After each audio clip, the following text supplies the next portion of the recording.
Isang ranch yard ang pinasok nila na nababakuran ng kahoy. Huminto sila sa harap ng isang moderno at may kalakihang 2 palapag na bahay. Isang matangkad na lalaki ang dali-daling lumabas bago pa man sila makaparada sa harap ng bahay. Good-looking in his own way at mukhang kagalang-galang. Di hamak na mas matanda kay Jack. The man must be in his late 30s. Bakit ang tagal niyo? Bungad nito nang makababa sa pick-up si Jack. Namimilipit na sa sakit si Leonie. Tapos ay namangha ito nang makitang bumababa sa passenger side si Larissa. Sino ang kasama mo? Nasaan si Doc? Hindi agad makasagot si Jack na napakamot sa batok. Lumakad ito patungo sa bahagi ni Larissa. Ted, si Miss Garcia, dugtong ni Larissa nang sa tansya niya'y hindi nito natandaan ang pangalan niya. Larissa Garcia. Subalit, agad na ibinalik nito ang tingin kay Jack. Nasaan si Dr. Dionisio, Jack? Ulit nito sa nagpapanik na tinig. Ang sabi ni Manang Nelia ay nasa binggit si Doc at sinundo ng anak. Sinundo? Tumaas ang tinig nito. Bakit ngayon pa? Manganganak na si Leonie anumang sandali. And she's in pain. Dali na natin siya sa ospital. Tumikhim si Larissa and spoke with authority. I want to see your wife, Ted. I am a doctor.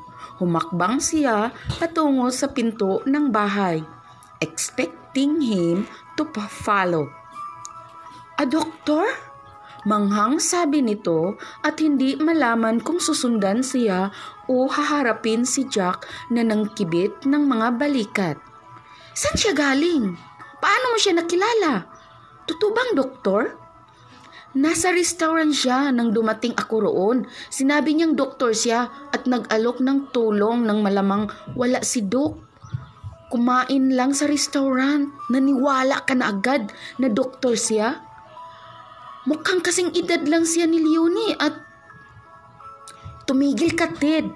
Galit na saway ni Jack. Kung wala kang tiwala kay Dr. Garcia, bakit hindi ikaw ang magpaanak kay Leonie? O di kaya'y dalhin mo sa binggit? Kanina pa dapat pagkaalis mo, kaso kinakabahan si Leonie na baka maaksidente kami sa daan dahil natataranta raw ako. And I doubt if my wife will make it to Benguet, Jack. Natatakot akong manganganak na siya anumang sandali. Nangipuspos ito. I could kill that old doctor.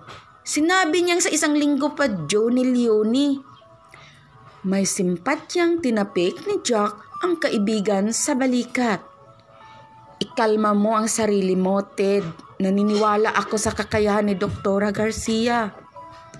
Magtatalo ba kayong dalawa o may paaanakin ako?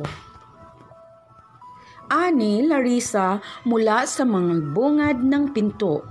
Naunang lumakad si Jack patungo sa kabahayan. Pagpapaumanhin mo ang kaibigan ko, Doktora. Halos pabulong nitong sabi. Hindi siya dating ganyan. He's a fine man, intelligente, mahusay ang disposisyon. Magmula lang nang makilala niya si Leonie ay nagkaganyan na iyan. Jack, sigaw ni Ted na sumunod. Kakainin mo ang sinasabi mo kapag nag-asawa ka. Mag-aasawa siguro ako pero hindi ako magiging tulad mo. Matabang nitong sabi. Samahan mo na sa itaas si Doktora. Huwag kang mag-alala, Ted, si Larissa. Kung kinakailangan dalhin sa ospital ang asawa mo'y dadalhin natin. Naunang pumanhik sa itaas ng bahay si Ted, kasunod sila ni Jack. Isang silid ang binuksan nito at nakita niyang nakaupo sa silyang tumba-tumba si Leonie. Hinaplos-haplos ang tiyan at napangiwi. Marahil ay bata ito sa kanya ng 3 taon. Maganda, maputi at singkit ang mga mata. Sa tansya niya ay napakalaki ng katandaan ni Teddy sa asawa. At tama si Jack nang sabihing mas malaki pa sa kanya ang paaanakin niya. Leonie was a big woman na lalo pang pinalaki ng kalagayan. Nag-aalalang napaluhod si Teddy sa tabi ng asawa. Hinawakan ang kamay nito. Hindi si Dr. Dionisio ang kasama ni Jack, Han. Pero huwag kang mag-alala, isa rin siyang doktor. Sumulyap sa kanya si Leonie at pilit nang umiti sa pagitan ng paghilab ng tiyan. Lumapit si Larissa at pinulsuhan ito. Nang lumipas ang contraction ay inalalayan niya ito patungo sa kama. Mahiga ka muna, Leonie. Gusto kitang suriin. Nilingon niya ang dalawang lalaki. Boys, sa labas na muna kayo. Nakita niyang gustong magprotesta ni Teddy. Subalit, hinawakan na ito ni Jack sa balikat at halos ipagtulakang palabas. Pahabol na sinabi ni Larissa ang mga kakailanganin nang nasa labas na ng pinto ang dalawang lalaki. Inayos niya sa kama ang pasyente at mula sa medical bag ay kinuha niya ang guwantes habang nakikipag-usap dito at nagtanong ng ilang impormasyon. Natutuwa akong ikaw ang naisama ni Jack, Doktora. Ani, Leonie, breathing in and out.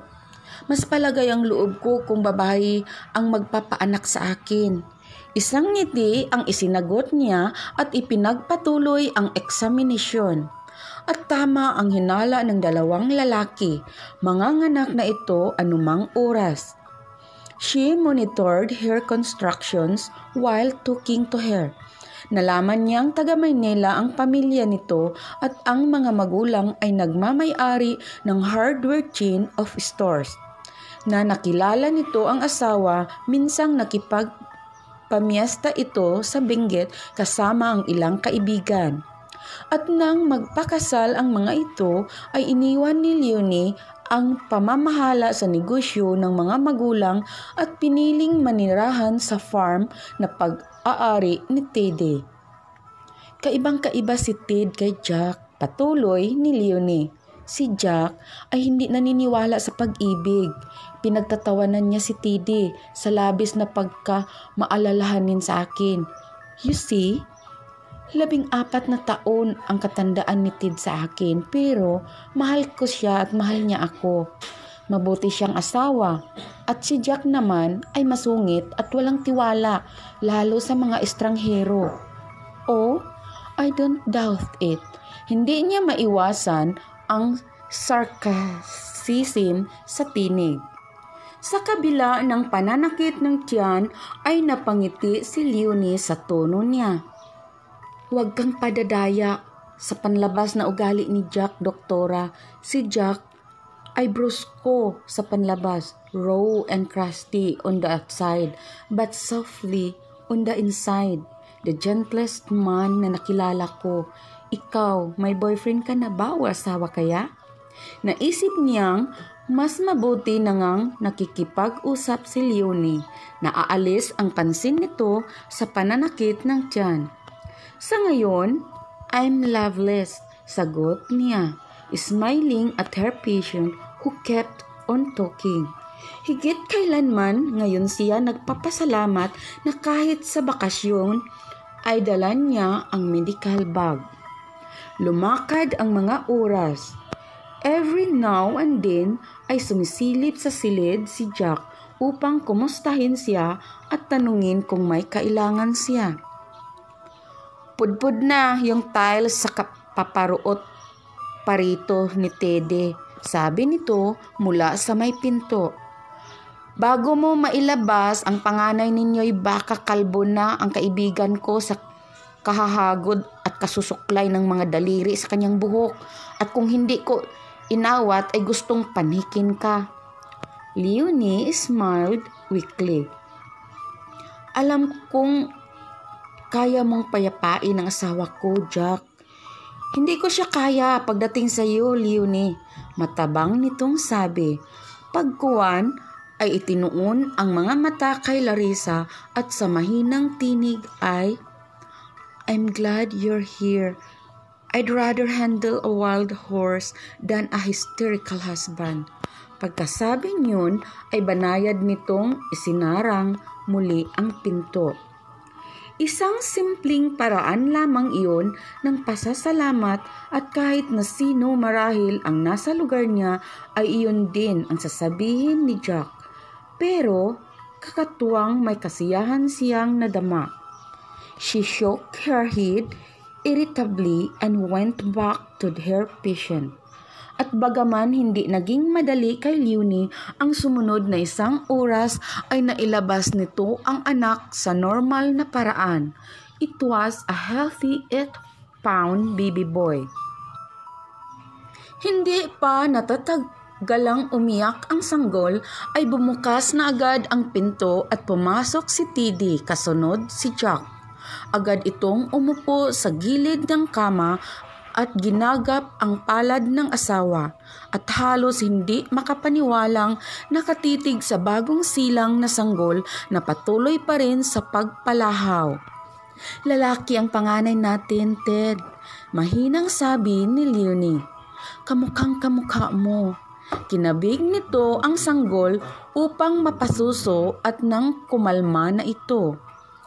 Nangingislap ang mga mata ni Tiddy sa pinipigil na luha. Huli na ito, Han. Ayokong danasin mong muli ang ganoong hirap. Sabi nitong hinimas-himas ang braso ng asawa. Magpahinga ka na. Nahahapong wika ni Larissa sa bagong panganak. Kailangan mong makabawi ng lakas. Nagsimula siyang magligpit ng mga ginamit niya at pagkatapos ay kinuha ang prescription pad at isinulat ang mga dapat bilhing gamot ni Tiddy. Pagkatapos niyang bigyan ng ilang instruction ang mag-asawa ay nagpaalam na siya. Sana'y magkita tayong muli, Doktora. Pahabol ni Leonie sa sinsirong tinig. At maraming salamat. She smiled. Dadaan ako rito bago ako magbalik sa Maynila. Aniya at nakita ang agad na pag-aliwalas ng mukha ni Leonie. Aasahan ko iyan. Nagpasalamat si Tiddy at inabot ang mga resita mula sa kanya. Nang itanong nito kung magkano ang ibabayad ay nangiti siya. I know you can afford it, but charge it to a start of a new friendship. Though she meant it, hindi niya alam kung paano makakapag-maintain ng long-distance friendship. Kay Maxine na nga lang ay marami na siyang pagkukulang. Pero hindi naman kailangan ang magkaibigan ay laging nagkikita para mapanatili ang katapatan ng relasyon. She reasoned out silently. Sa puno ng hagdan ay naghihintay sa kanya si Jack na naunang lumabas. Gusto kitang pasalamatan, Doktora, wika nito. Tinitigan siya. Respect in his eyes. Nahahapong ngumiti si Larissa. Ano ang gusto mong ialok ko sa iyo? Hindi mo natapos ang pagkain mo kanina. Hindi nawawalan ng cookies si Leonie dito. She baked it herself. Sinulyapan niya ang rilong nakasabit sa dingding sa sala. 5:00 na ng hapon, nawala na ang gutom niya. I could do with a cup of coffee, Jack. Dinala siya nito sa dining room at hinila ang upuan para sa kanya. Kanina ay pinakitaan siya nito ng kagaspangan. Now, she was impressed. Pagkatapos ay kumuha ito ng 2 tasa sa cupboard at inabot ang thermos at ang bote ng instant coffee at sugar canister. Black or white? Tanong nito. Just a dash of cream, no sugar. Aniya, watching him with interest and curiosity. Bagaman wala siyang natatandaang ipinagtimpla ng father niya ng kape ang stepmother niya dahil karaniwan na ay katulong ang gumagawa niyon, ay hindi naman niya itinuturing na unusual para sa isang lalaki ang marunong gumawa ng kape. Ang unusual ay iyong ipagtimpla siya ng lalaki ng kape malibang ito'y waiter sa isang restaurant. Thank you. Usal niya nang ilapag ni Jack sa harap niya ang kape. Umupo ito sa tapat niya. Among other things, mahusay akong gumawa ng kape kahit instant. A corner of his mouth twitched in a hint of a smile. No, she did not think it was a smile. Hindi rin niya alam kung paborito ang sinabi nito. Dinala niya sa bibig ang tasa at marahang humigop. Sa sulok ng mga mata niya ay alam niyang pinagmamasdan siya nito habang marahan nitong iniinom ang sariling kape. And for the life of her, nag-iinit ang mukha niya. She felt like a blushing teenager. Lord, she was past that age. Anong mayroon ang probinsyanong ito at ganoon ang epekto sa kanya? She was smart, intelligent, and witty. Sanay na nakikiharap sa kahit na sinong lalaki. Paanong tila hiyang-hiya siya kahit mawari sa mga titig nito? Sabay silang nag-angat ng muka at sabay ding nagbuka ng bibig at nagsalita. She smiled. Awkwardly, you first. Tumikim muna ito. Gusto kong itanong kung saan ang tungo mo pagkahatid ko sa iyo sa restaurant.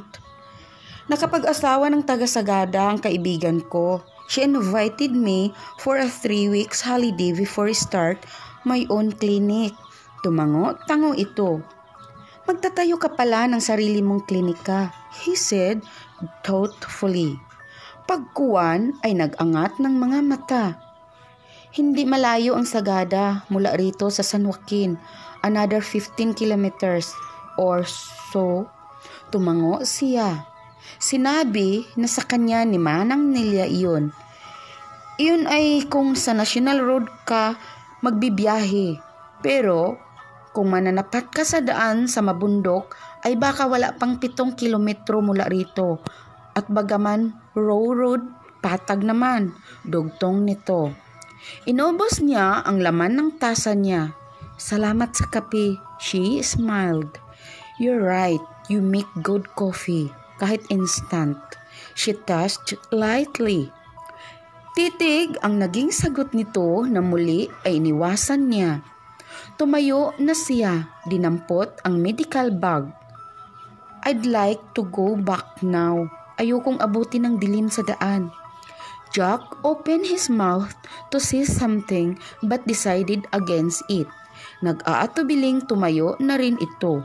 Nagpatiunang lumabas si Larissa. Halos hindi pa sila nakalalayo sa bahay ng mag-asawang Leonie at Teddy nang may matanaw silang isang paparating na Wrangler jeep na lumabas mula sa isang intersection. Whoever was the driver of the vehicle would make money in the race truck. Umaalimbukay ang alikabok sa likuran ng jeep na mabilis nitong pagmamaniho. Nilingan niya si Jack at nakita niya ang pagkunot ng noo nito nang mabilis na iniliko ng driver pakanan ang jeep ilang metro sa unahan nila. Then, the driver brought the jeep to a screeching halt at the side of the road. Mula roon ay nagmamadaling lumabas ang isang babae. Kumakaway sa paparating nilang pick-up. Tall, with short reddish brown, dyed hair, and with voluptuous body. Nakatay blue jeans ito at body-hugging t-shirt. Mabilis na nagminor si Jack at pumarada sa tabi ng jeep. At ang paraan nitong pag-angat Sa handbrake na tila matatanggal iyon sa kinakabitan ay natitiyak ni Larissa na hindi nito gusto ang pagkaabalang iyon. Ganoon pa man ay binuksan nito ang pinto ng four-wheel drive at bumaba. "Jack!" the woman cried at patakbong yumakap dito. Ang mukha ay sinubsob sa dibdib ni Jack. "Mabuti at nakita kita," she said, sobbing. "Si Marlon, ikalma mo ang sarili mo, Munit," mahinahong sabi nito. Hinawakan sa mga balikat ang bagong dating. "Ano ang tungkol kay Marlon?" "Kailangan nating magmadali, Jack," halos pahisteryang sabi nito. "Nahulog sa trap ng hayop si Marlon at nasugatan siya." Napaungol si Jack at napatingala sa langit. A weird frown crossed his face. Who was this woman? His wife? Nasaan siya? Nasa bahay na pero maraming dugo ang umaagos mula sa binti niya. "Oh, Jack." "Tayo na." Nagmamadali nitong inakay pabalik sa jeep nito ang babae nang marahil ay maalala siya nito. Nilingon siya. Nakikiusap ang tinging ibinabigay nito sa kanya. "Alam kong nagmamadali ka, pero I am coming with you," wika niya. Aabutin siya ng dilim sa daan pero hindi niya maipawawalang bahalang may nangangailangan ng tulong niya. "Sumakay ka na sa jeep mo, Munit, at susunod kami ni Doktora Garcia." Inakay na nitong tuluyan pabalik sa sasakyan nito ang babae na sa unang pagkakataon ay nilingon si Larissa na noon lang nito napansin. "Doktora?" "Siya ang nagpaanak kay Leonie. Sige na." Humakbang patungo sa driver's seat ng pick-up si Jack. Si Larissa naman ay sumakay na habang si Munit ay may ilang sandali pa siyang tinitigan bago sumakay sa jeep nito at pinaandar iyon. Mga ka-lovely, hintayin niyo po ang part 4 sa kwentong ito na magpapaantig sa inyong mga puso. Huwag kalimutang mag-like, share, comment sa ating video at huwag kalimutang mag-subscribe at pakiclick ng bell para ma-notify kayo sa ating mga bagong upload. At sa mga gustong magpa-shout out, mag-iwan lamang kayo ng comment sa comment section. At sa mga gustong magpadala ng mga sariling kwento, pwede ninyo itong ipadala sa aking email linlove7@gmail.com o di kaya sa aking FB Lovely Ko.